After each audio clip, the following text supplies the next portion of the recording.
What's up, guys? It's Glenn from Ion Silver, back to you again with another video here. And I'm here at Brayton Cemetery. I've done videos at this place before. Well, actually just one video when I was talking about Henry Nichols and a few other people as well. So I thought I'd kind of jump on here real quick. I'm going to try to make this video as quick as I possibly can.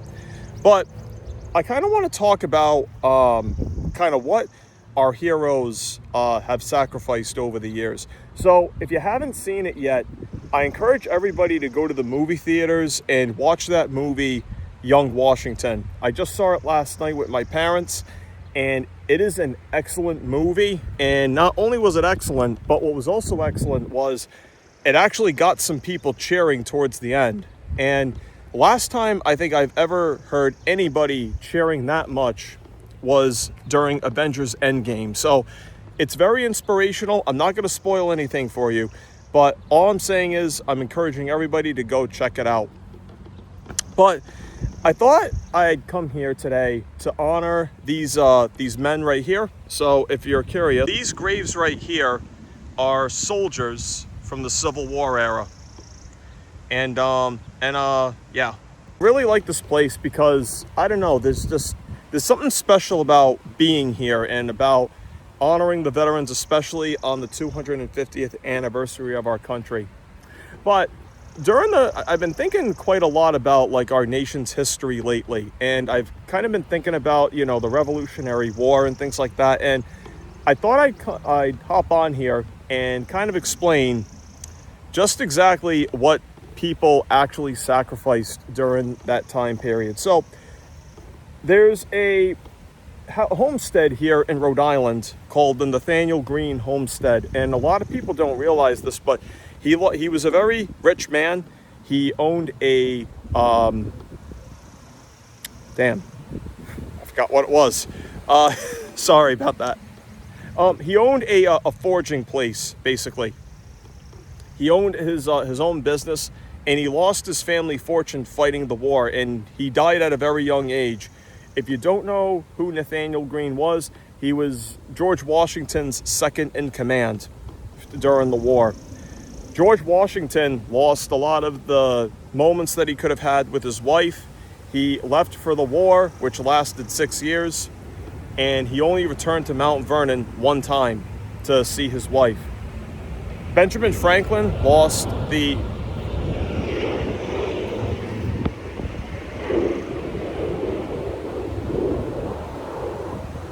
Sorry about that.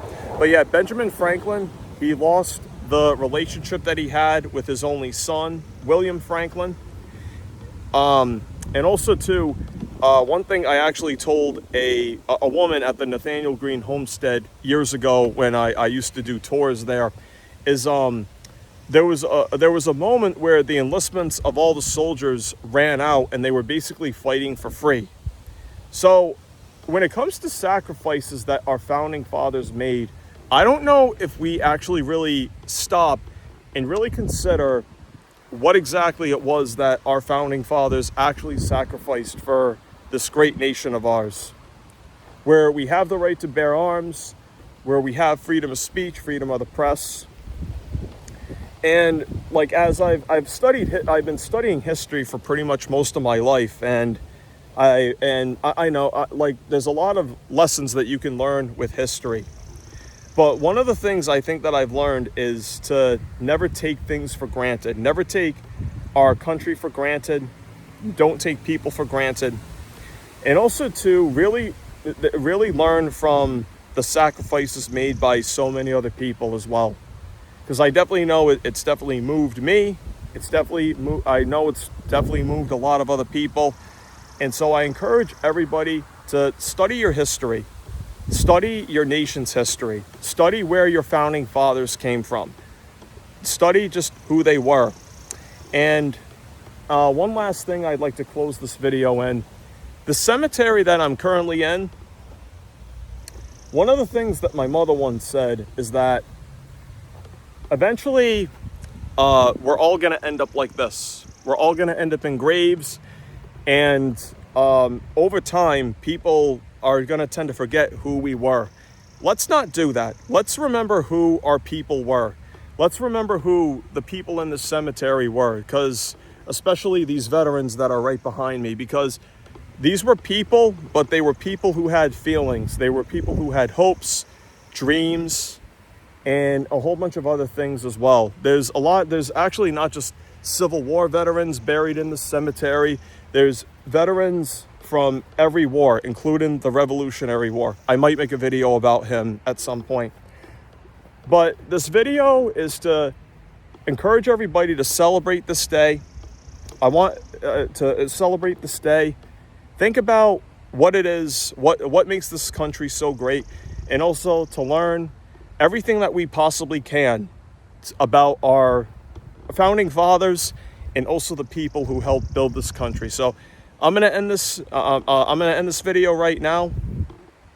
And to close this video, how do I always leave you? Stay ready, stay focused, stay strong, and happy Independence Day.